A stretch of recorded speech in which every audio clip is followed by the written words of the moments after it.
संत श्रेष्ठ श्री ज्ञानेश्वर महाराज पालखी सोहळा 2026 आज नातेवते या ठिकाणी पालखीचा मुक्काम आहे। या ठिकाणी आज नगरपंचायत किंवा महावितरणच्या वतीने दुपारी 2 वाजेपर्यंत लाईटचा थोडा प्रॉब्लेम झाला होता। त्या संदर्भात आपण महावितरणचे अधिकारी रुपनवर सर यांच्याकडून थोडीशी माहिती घेत आहोत। तर जो नात्यापोतेमध्ये समज गैरसमज किंवा चुकीची निगेटिव्हिटी जी पसरली आहे याबद्दल 2 शब्द आपण त्यांच्याकडूनच ऐकून घेऊयात। नमस्कार, मी महावितरण युवसी सेंटरला सकाळपासून आहे।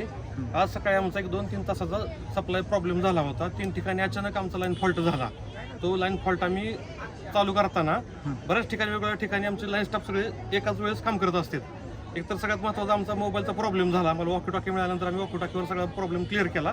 तर 2-3 तास गेले, पण जशी माऊलींची पालखी आपल्या नातेवाईक नगरीमध्ये आगमन झालं तेव्हापासून ते आत्तापर्यंत मात्र 1 मिनिट सुद्धा आपला सप्लाय बंद झालेला नाही। थोडासा गैरसमज चुकीचा झाला नातेवाईक नगर पंचायतच्या अंतर्गत सगळ्या लोकांबद्दल किंवा लोकांच्या मनात महावितरणबद्दल, पण आम्ही अहोरात्र आम्ही 8 दिवस झालं सगळं आम्ही स्टाफ रात्रंदिवस कष्ट करून जशी माऊलींची पालखी आली आहे आपल्या नगरीमध्ये तेव्हापासून ते आतापर्यंत आम्ही कंटिन्यू सप्लाय चालू ठेवलेला आहे। एक मिनिट 1 सेकंद सुद्धा सप्लाय गेला नाही। माऊलींची पालखी याच्या अगोदर थोडासा त्रास झाला, ते साहजिक आहे। मेंटेनन्स काम करत असताना, ट्रायल घेत असताना, ट्रिपिंग घेत असतात, पाऊस अचानक 2-3 वेळा पाऊस आला, वादळ वार आलं, त्यामध्ये विषय झाला, टँकर पण बंद पडले।